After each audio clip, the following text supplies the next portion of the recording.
That would be quite impressive if I had that. I think the closest thing I have is a onesie that is quite warm, but it's got mugs of beer all over it. So not quite appropriate for an exercise class, especially one that is recorded and put on the internet.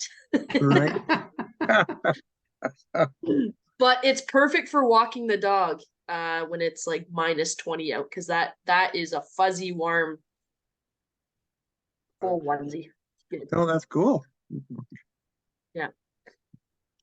One of those jokester gifts. Yeah. You're so delightful, Jill. So delightful. I'm delightful. Yes. Ah, thank you. Actually, I think the camera is a little too raised up. Yeah. Well, you are all wonderfully delightful to work with, so I'm very happy to be here. I'm a bit sad. It's our last class of the year, but it'll be fantastic to get a good workout in today, and look forward to next year as well. So I did mention that we were going to talk a little bit and incorporate into our exercises today a little bit about ice safety. Okay, so just a couple key things that we can do movement-wise to best optimize and best protect ourselves moving around, walking outside in snowy conditions and whatnot. So what we'll do to start is we're actually going to do our toe exercises just as a bit of a refresher. I feel like my couch got moved over a little bit. I have less space than I normally do. There we go. So with the toes, the first exercise we do is pressing the toes into the ground and tightening your glutes at the same time. You pause and then you relax. So we're gonna press those toes in the ground, squeeze the glutes tight, and relax. Squeeze the toes, squeeze the glutes, and relax. Are we keeping our heels on the floor? Heels on the floor for this one. That first exercise is just pressing your toes into the ground. Think about trying to brace your feet. Jill, your toes are just cut off on the camera. Yeah. Okay. I will sort that out. Move this just a wee bit back. And that should be better. Okay. That worked. Yeah, we can see your toes. Good. And it's a really slight movement. It's you should get those kind of white knuckle toes. So you're not curling them underneath, you're really just pressing them down. Like you're trying to just push your toes through the floor. Has everyone got that? Yeah. Yeah. Perfect. As soon as you squeeze your glutes, you'll feel like you'll be able to be a little bit stronger with that movement. Okay. And then our second toe exercise is now just lifting up the big toes. So our foot is flat on the ground, our toes stay down, but our big toe lifts up. You can alternate one toe and then the other, or you can lift up both at the same time. But again, we're thinking about tightening those glutes as we do so.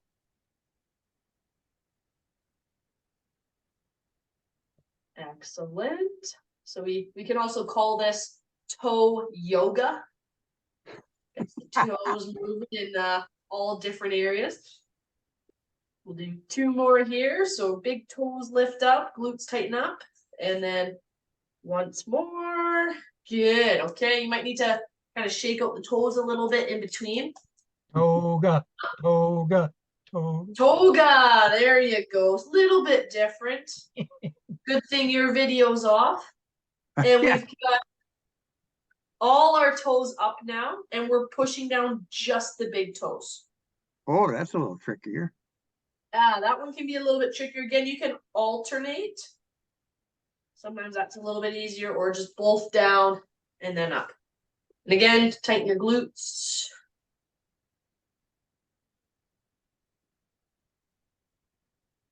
Excellent.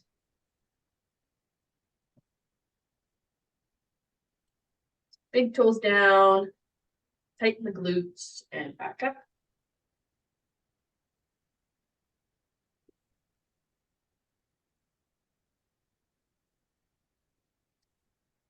Well done, everybody.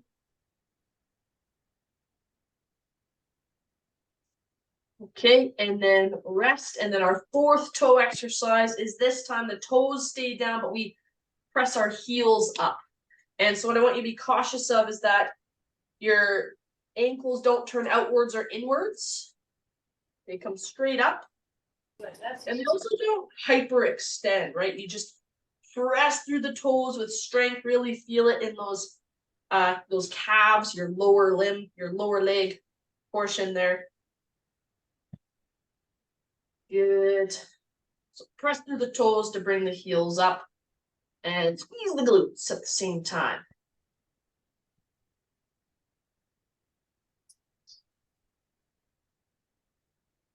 There we go.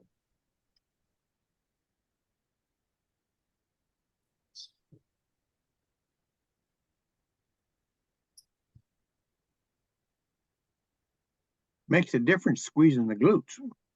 It sure does. Yeah. And it all goes back to that basic movement pattern of walking. The moment we take a step and we go to push off our toes, that push off the toes signals for our glutes to contract, to push our leg back behind us as we step. So from what we call a motor perspective or a neuromuscular perspective, and neuromuscular just means our nervous system communicating with the muscles. Getting our toes and glutes working together is just a really natural pattern. And so that's why it's so beneficial to cue them together. Now from here, guys, you're just gonna get your feet out in front of you. And this time we're stretching those toes down. You might feel a little bit of a stretch down those shins. And then from there, you're just pulling your feet up, keeping your heels on the ground. So think of a reverse calf raise. And this time we're working what's called the tibialis anterior, or that shin muscle. So you press your feet down into the ground and then you pull your feet up, but keep your heel in contact with the floor. Back down, and then slowly pull it up again. You'll feel that tightening at the front of your shin. That's really good. Is everyone getting that tightening at the front of their shin? Oh, yeah. Yeah, it's a muscle that's often not worked in isolation, meaning by itself. It's an important one for getting you to continue lifting up your feet. So you don't have as much of a shuffle in your step. And really good for helping out your knees as well. Because that tibialis absorbs our step so that your knee doesn't take as much of the impact. So 3, 2, and 1. Okay. Roll out your ankles. Excellent. All right, so from there, we're going to start getting our heart rate up, and then we're going to go over some ice safety tips and tricks while incorporating it into our exercises. So from here, let's just start getting our arms moving. We're going to push out and pull back. So push your arms out, pull it back, and I'd like to see us breathe out through pursed lips and breathe in. Out and in at your own pace.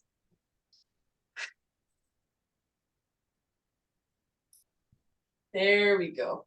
So think about breathing out through pursed lips.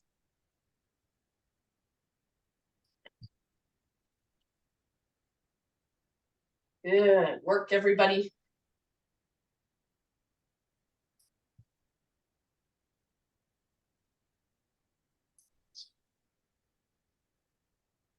Right, you can start kind of stepping your feet forwards and back.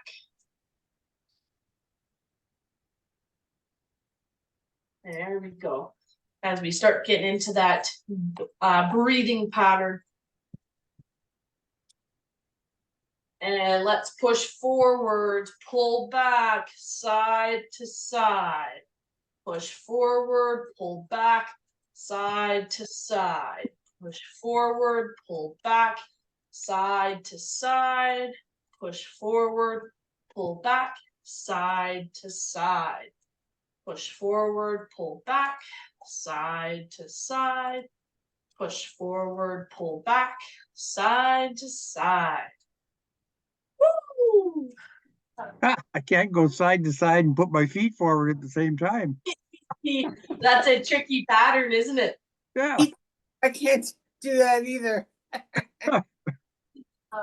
So now we are just moving our arms side to side and stepping your feet forwards and back. So the trick is, again, separate the brain, right? Split your brain into two different tasks. Tighten up your core so there's less bodily movement.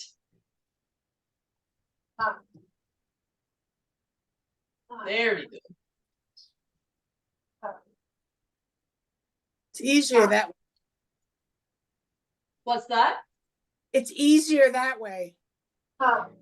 It's easier when you're not changing the pattern of your hand. Absolutely. Yep. Makes it a little more repetitive and easier for your brain to get into a pattern.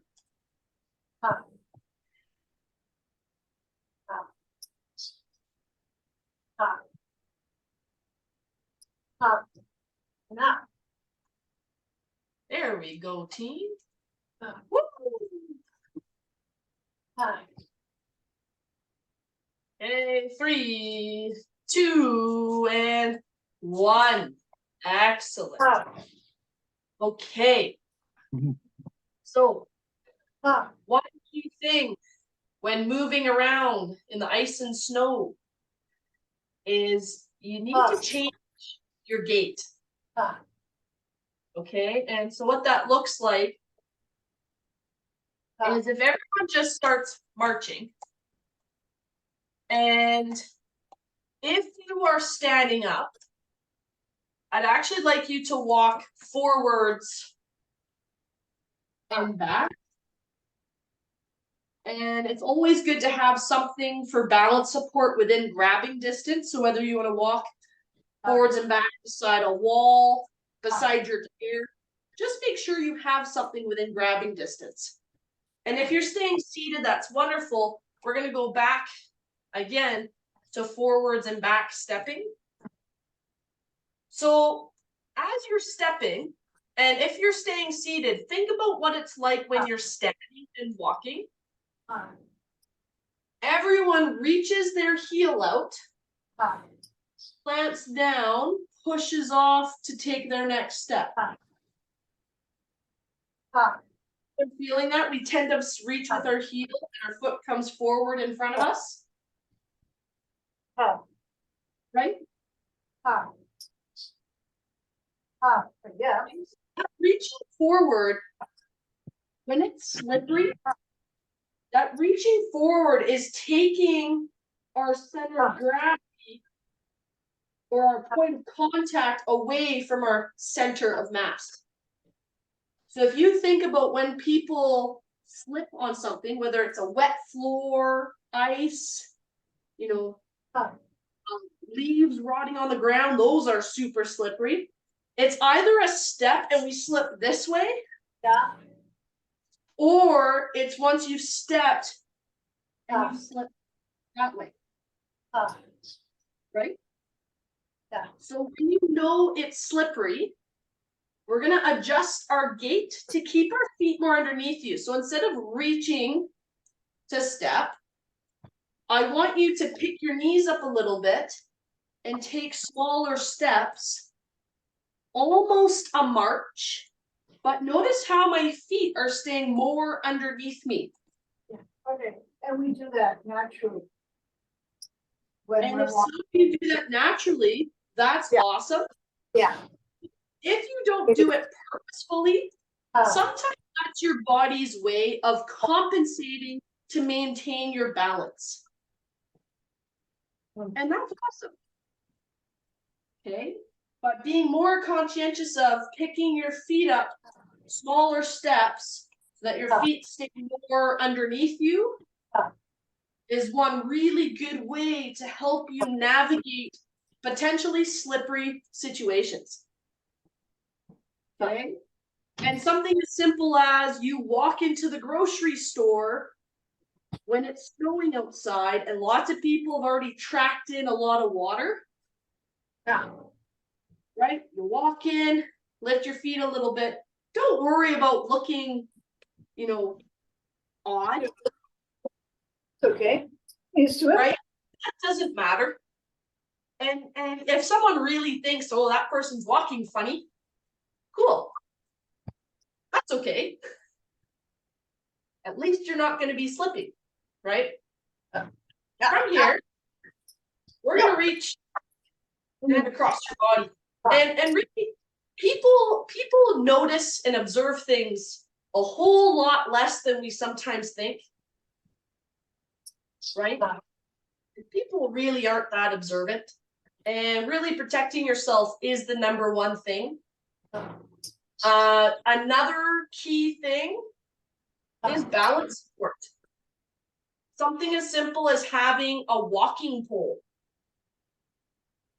Right? A walking stick, a cane. If you sometimes use a walker, that's a great thing to use, especially when it's slippery. Anytime you feel like you're might be a little bit off balance, always good to have something there. But especially if you're someone who ever uses a walker, really important to not push it too far away from you, because that's where people get it away from your center. You always want to keep it really close. And so what I tell people is move the walker with your feet, meaning the walker will move as you move. So move your body first rather than move the walker first and catch up to it. Okay, that makes sense. Is if you move the walker first, it's now away from your center of gravity and you have to catch it. If you move your body first, your walker will move with you. And you're keeping up tall and you're keeping the walker close to your center of mass. Does that make sense to everybody? Yep. Yeah. Good idea. Same thing when I was on crutches.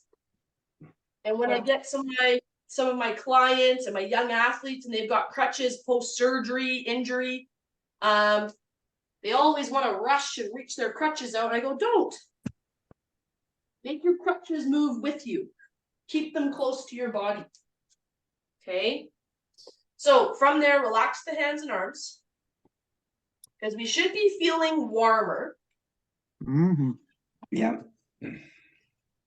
We're now going to practice a certain type of sit to stand. Surprise! Surprise. Surprise! Actually, let me move my stretchy band to the ground, and I'm going to move here sideways here. All right, so here's how I'd like you to get out of the car. Because here's how most of us tend to do it. The tendency is to open your door, step out, and get up. Right? Now think about that stepping away from your center of gravity. And then you're putting a lot of weight on one foot to get out. In the winter, and it's good to do this anytime, just get in the habit, but especially in the winter, and this is what we're going to practice together. Your leg steps out, handle or door, and up. And then the same thing to get in. I get my bum facing the seat, grab onto something, down, step in, We go in. Yeah. and we're gonna do 10 of those right now. Okay, And if you're gonna stay seated, that's okay. Still get your feet stepping out and out. And then you're just gonna push your feet into the ground as if you're about to step up. Okay? Good. And then again, back down, step in and in. Has anyone ever done that where they just reach their foot out? And whether it's a close call or not, but your foot slips underneath you? I don't know. Yeah. That's why I don't do happened it to me. anymore. That's why you don't do it? That's right. Good. I'm glad.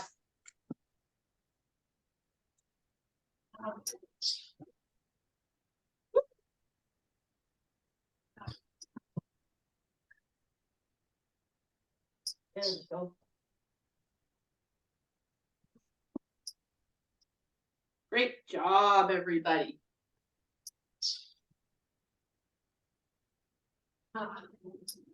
Get your feet out of the car and then you get yourself up and out. 9.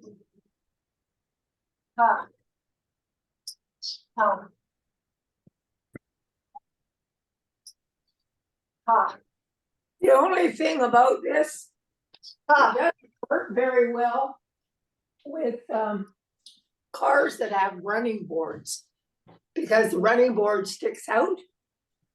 And so you catch yourself on the calf. And those are usually higher up vehicles, right? No, I some like, these have them too. They're a nuisance. Yeah. I don't think I've seen a lower vehicle have the runner boards. I haven't either. I've seen trucks with them on, but That would be it. Maybe Yeah. a large, he might have one. I think you just have to slide your bum out a little further on the edge of the seat. Well, that or what you can do is get yourself, A little wider. you get both feet on the runner board and you hold on to the door and you can get your foot to step off of it. So it's kind of like our staggered sit to stands that we sometimes practice. Yeah. Except one foot is a bit higher up than the other. Hmm. Because if it's on a lower vehicle, it's not much higher up, is it? off the ground? No, it's not that, but it's just to get your leg over it. Cause then you get your leg over the running board to get to the ground. Right, yeah, you gotta get your foot up and over a bit higher. Yeah, way over. And it sometimes then you're really off balance. Those little handles they sell at Canadian Tire are also good too. That fit on Yeah, that, there's usually, that little yeah, knob. those extra handles you can get. We're switching sides, guys, by the way. So we're Yeah, switching switching. sides. Yeah, those extra handles, Gerard, that's a great idea. You bet. Anytime you can get more points of contact is what we call that. So think, if you're standing on one leg, that's 1 point of contact. 2 feet is 2 points of contact. 2 feet, 1 hand, that's 3 points of contact. So more points of contact usually means more stability, more balance. So holding on to something increases your points of contact. Always a great idea. Yeah, I'm tired of this just Always do what you can. So even when you say a number for an exercise, you still always listen to your body and do what you can.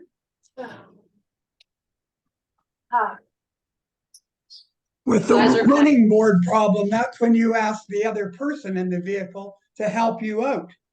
Right.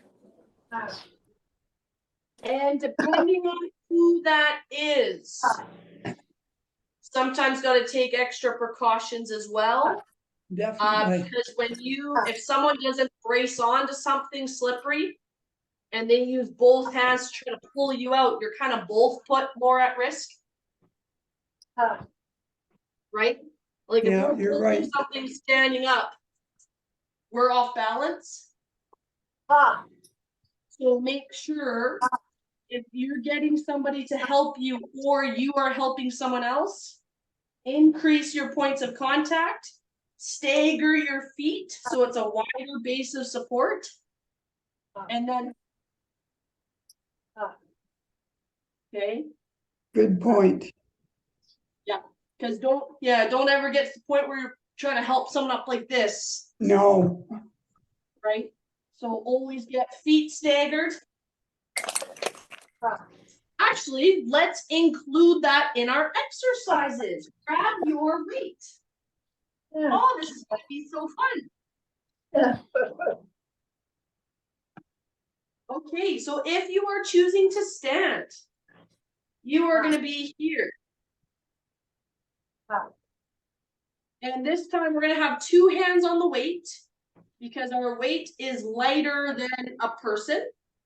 But we're going to get 1 foot in front of the other, and I'd like you to reach forward slightly and then pull.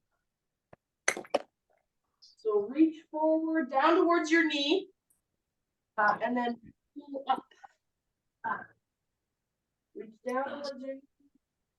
Pull up. You're going to tighten your core as you do this. So tighten up your belly like someone's going to slap it. And make sure you bend through your hips, not reach through your back. So bend through your hips and pull. Bend through your hips and pull. Bend through your hips and pull. You can practice this without a weight, especially if you feel it in your lower back. That's where I'd like you to keep the weight a little closer to you as well. Having the weight out here, if you've got a grumpy back, can make it more grumpy. Just because that's a lot of pressure through the back. 2 more. And 1 more. And now we're going to just switch which foot is forward. Good. And again, reach through the hips and pull. Reach through the hips, pull.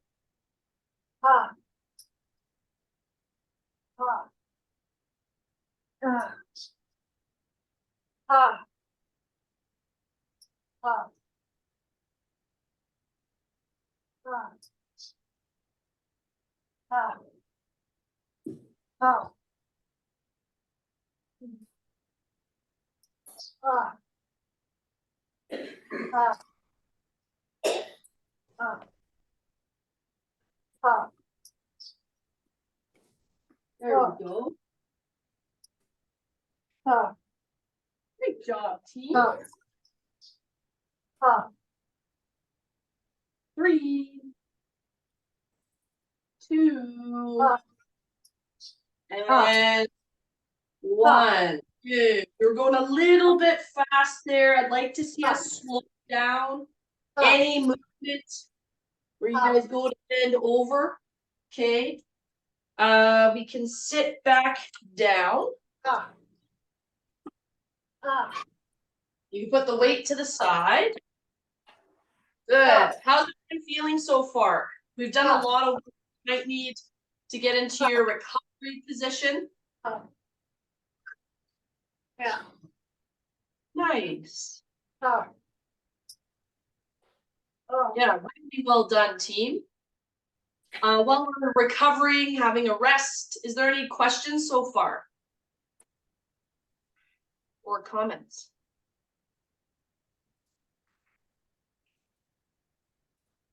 Jingle bells, jingle all the way. There we go, getting into a festive spirit. Perfect. Other things, guys, things like making sure you're being really diligent about sturdy shoes with a good grip. right? Don't get really diligent about consistently wearing good, sturdy shoes in the winter. What And I about those ice grippers that you put on? What yeah, so happens when you go in a store? So yeah, the ice grippers, you cannot wear inside That's what I thought. because there's nothing to grip in a store. You're either gonna damage the flooring, especially in your own homes. Yeah, But because if it doesn't go in, it's more cause for slipperiness because there's not as much contact point with the floor. that's what I wondered about. Yeah. So a good thing to source out. A lot of stores though do have some sort of seating near the entry. Either like a bench right outside or inside. You can kind of source out which stores do have that.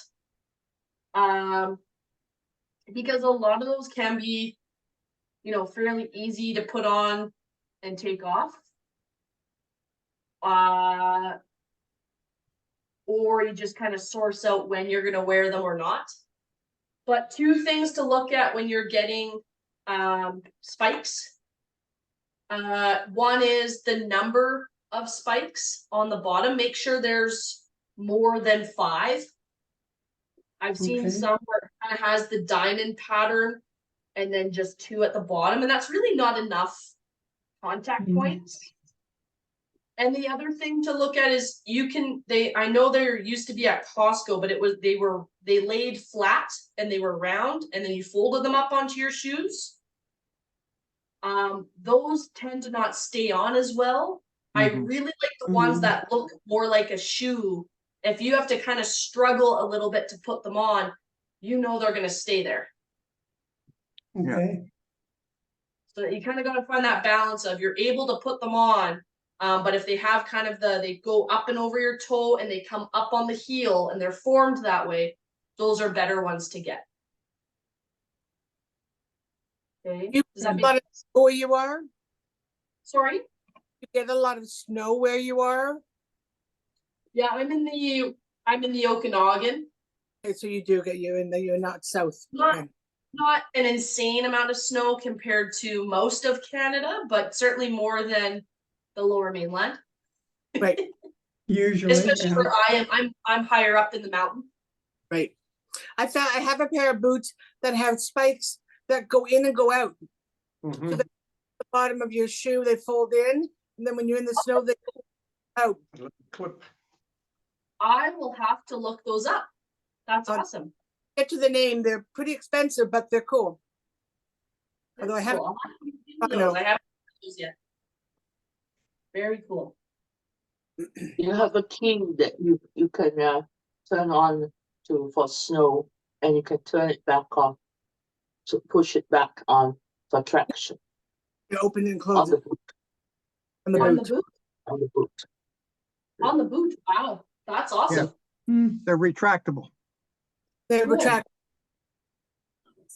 That's fantastic. I'll have to look into those before I give recommendations on them. That sounds really awesome and helpful. Thanks for pointing that out. We're gonna all grab the band. We're gonna put it underneath our feet.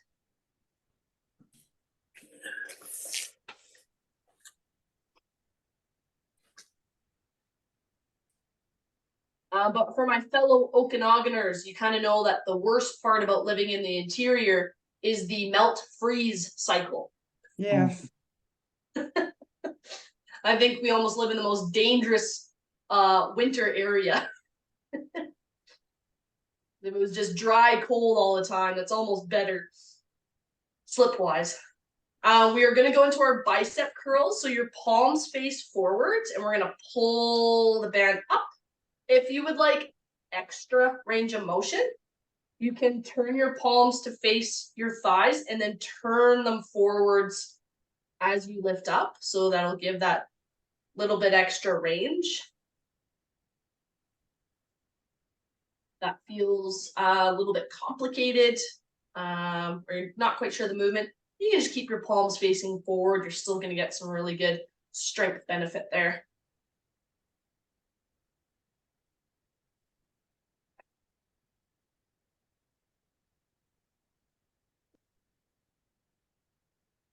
Well done, everybody.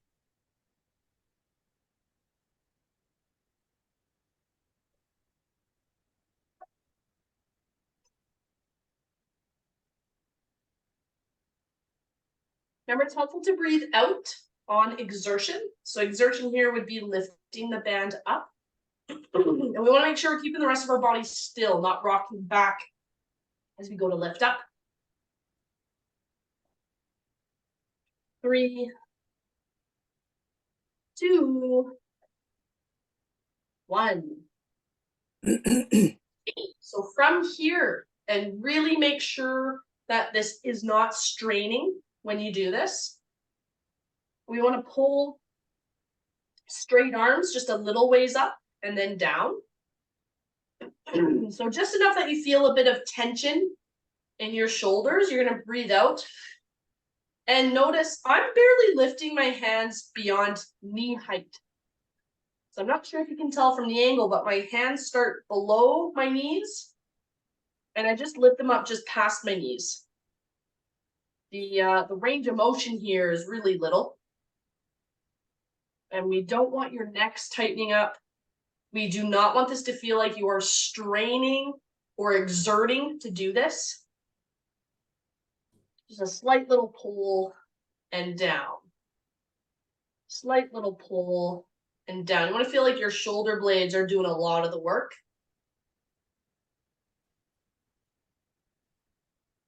Good. So 3, 2, 1. And now we're going out to the side. And again, little range of motion. Should not feel straining. You should be up tall. Keep your thumbs pointed forwards.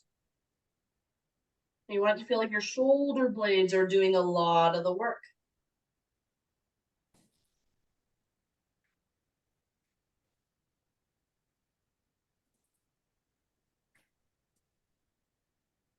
Good work.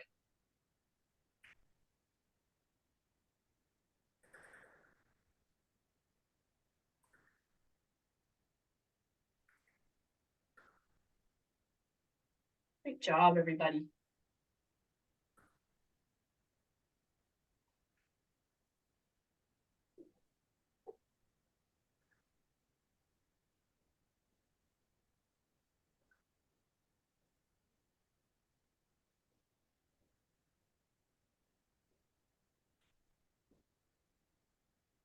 Two, and 1. Awesome. And we rest there. You can put the band to the side. We're going to get our feet out wide.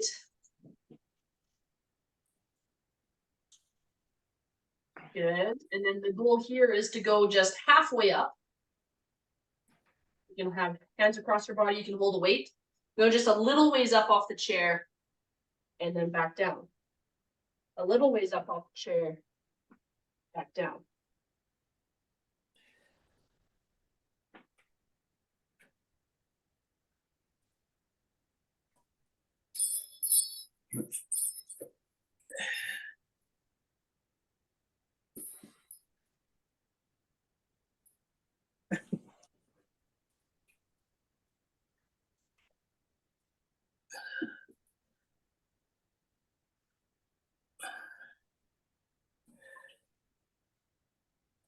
Good work, team. That's tough. Hey, just the bottom range. Woo. Slow it down a little bit. Stay in control of this movement. Slower is better. Really think about pushing through your feet and not plopping back down. I know it's easy to plop when we're this close to the chair. 3, 2, 1. All right. Now you're going to take your weight, you're going to put it on the tops of your thighs. And you're going to lift your heels up and down.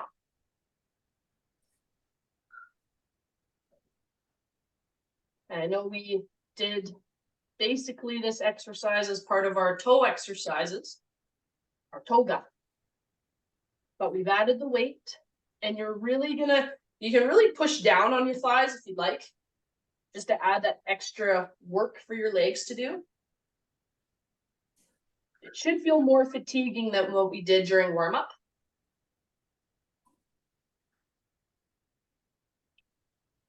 We're gonna do 3,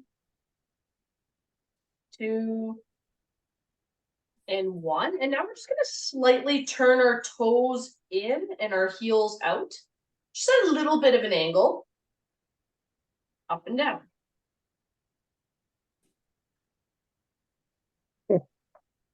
Getting a hip cramp doing that. Yeah, so you might want to look at if your knees are really coming in. Again, I don't know how well you can see my feet, but if you look at my hands, I've only turned like this. And hold. Okay, so it's a really slight movement. So find a position where your hips don't cramp. That's better. Yeah. Perfect. Keep up your breathing pattern.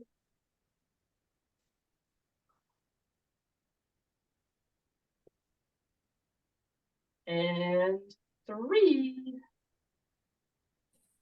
2, 1. This time we're going to make a slight V shape with our feet and last 10. So now our feet are in a slight V shape, lifting and lowering the heels. So what we've done is we've just changed the angle of our feet, and that kind of just slightly changes the type of work that our calves have to do in this particular exercise.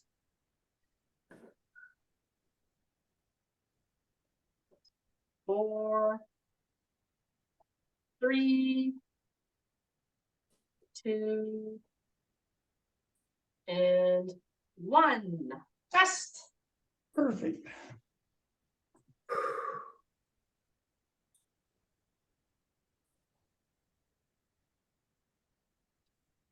All right. So now we're going to go back to the band. Band goes underneath the feet. If you need to take a bit of a rest, please feel free to do so. And we're going to do our bicep curls. So once more, palms face forward and lift and down. You want to add that slight rotation of your hands, feel free to.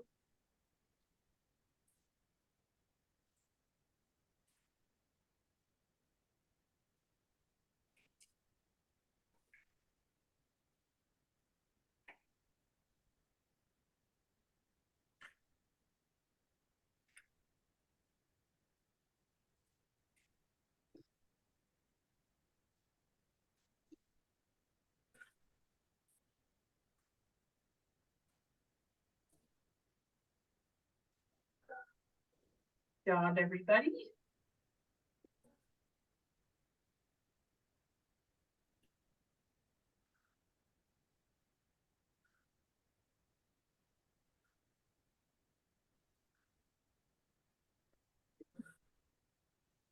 Okay, we've got 4 more.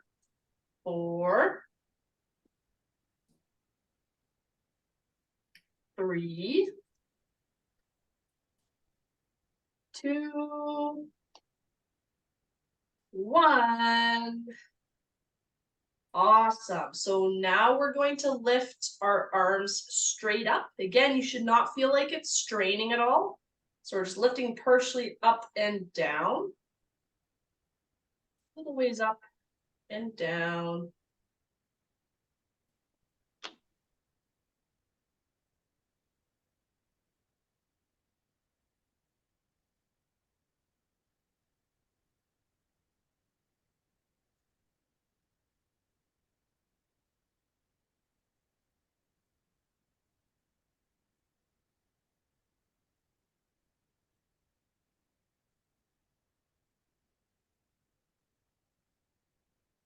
Great job, everybody. Remember, it's helpful to breathe out on exertion.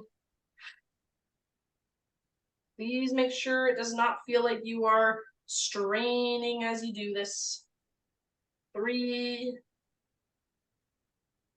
2, 1, and now out to the side.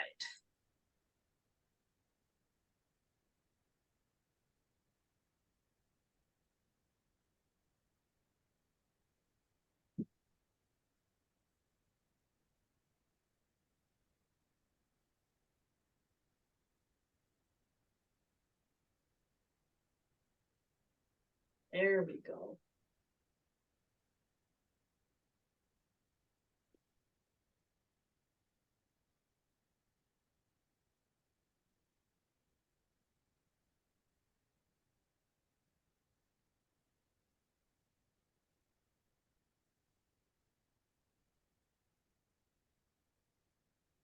And 3, 2, 1, and rest.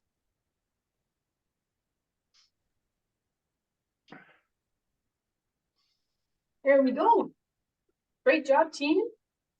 Now we've just got our knees and feet out wide. And we're just going to slightly come up and back down. Slightly come up and back down.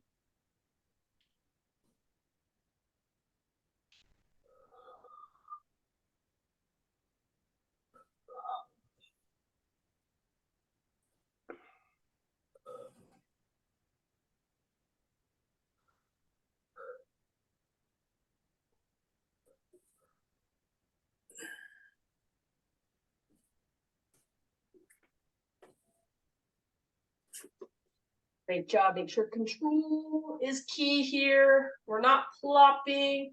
Do what you can, even if you're just pushing your feet into the ground.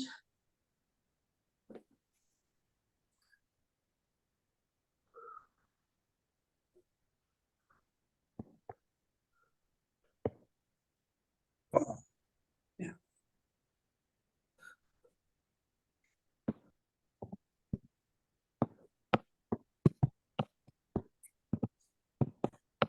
Yeah.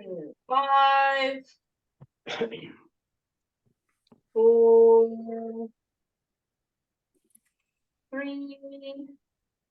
Good, we're being in control. 2, and 1. Rest there. Nice. Great job, everybody.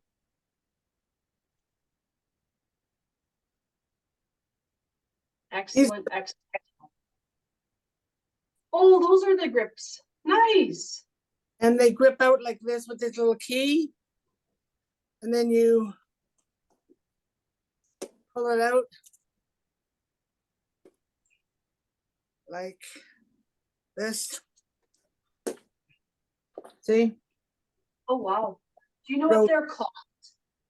They're called the name that I put in the text. It says PAGAR with a Canadian flag. Where did you get them at? I got them. I think I had to buy them online. And then the heels come up with a grip and the toes come up with a grip.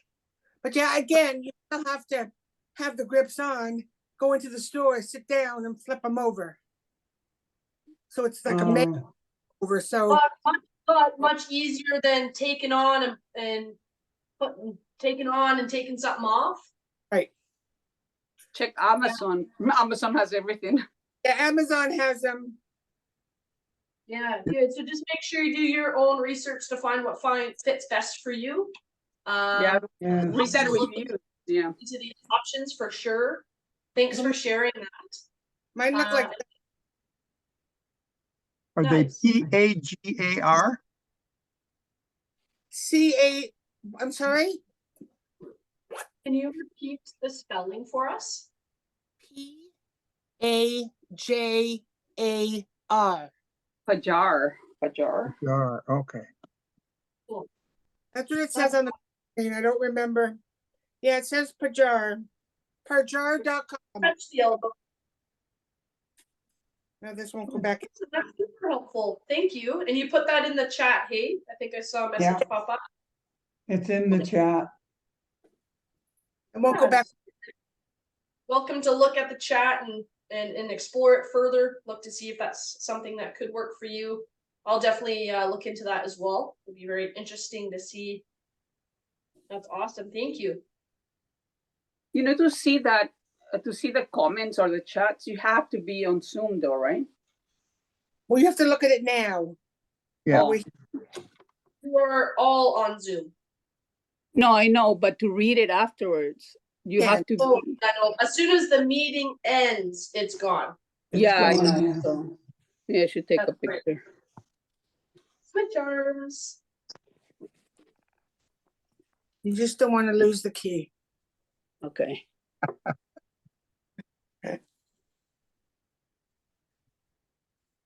You lose that key, you get no new key. Yeah. That's right. Anything would work, like a screwdriver or something. But you have to carry the key with you. So you can't go out with the boots without the key.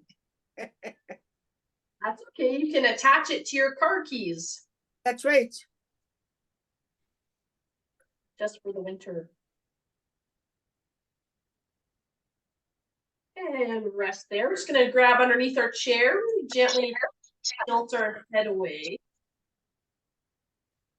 You guys worked really hard today. How are you guys feeling? Tired. Nice. There we go. Fresh as a plastic daisy. What's that? As fresh as a plastic daisy. There. That's pretty fresh. It doesn't get unfresh. Switch sides.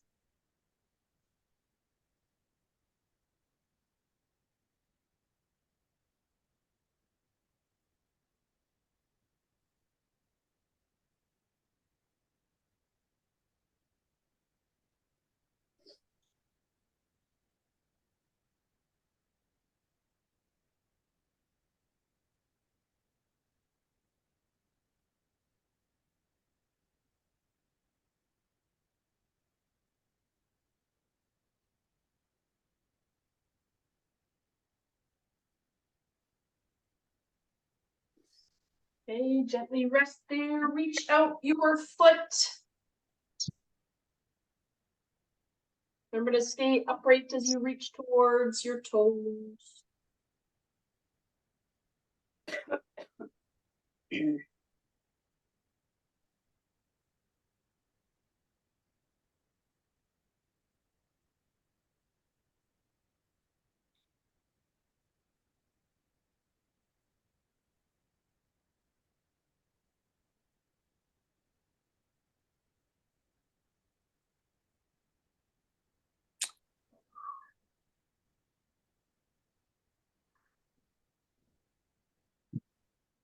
And switch legs.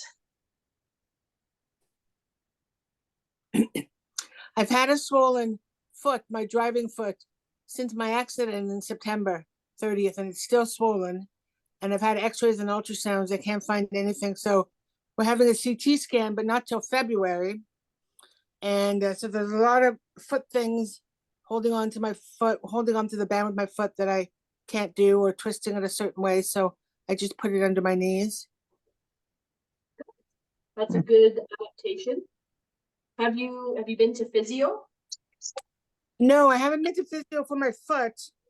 I haven't been to physio for my foot. That's a good thing. I could try that. Maybe I will get my doctor to. Normally, when the physio that they have here, if you go to seniors physio, that's covered on the government fee, they usually just put you on an IFC machine and leave you alone. They don't really do any, or they give you exercises that you can do, which I probably already know. They don't really rotate it or move it around, but I'm going to other physio for the rest of my body. So Maybe we'll spend the time on my foot. You can put your leg up onto your shin or up onto your thigh. Most private practice physios are also able to bill through MSP Right. for that. It's not, the public health physios are typically fully covered. Right. Right, and like if you go through the hospital, Right. do you have, but if you've got insurance, if you've got insurance through ICBC, Yeah. then it's fully covered. And even if you have no insurance or anything, you can often bill a good portion of it through MSP, and then you might build it, and then you're often able to claim the rest through taxes. Yeah. Sure. Most physios don't cover it through OHIP, which is what in Ontario. But the physio through OHIP is through a physio clinic that does OHIP, and they pay it for full. But I'm going to try that. I do have extended health benefits, but I've used all of my paramedical, so I don't have any left. But in Toronto or in Ontario, you really can't get good physio without paying for it, or covered by your plan. They don't partially. Gotcha. But I do have money from my physio, from my accident that the insurance company gave me, so I can use some of that. So I'm going to talk to my chiropractor. It's a good idea. I'd like to say Yes. Merry Christmas to everyone, and I hope you all have a very healthy, wealthy, and prosperous New Year. Thank you. Thank you. Thank Thank you.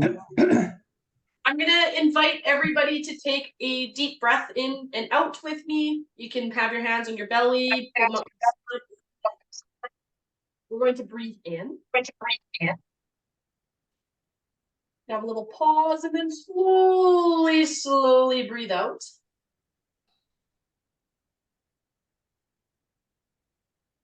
Roll your shoulders back and shake it out. That was our last class, everybody. I really hope you felt like you had a good workout. You got some good information. You all have my email.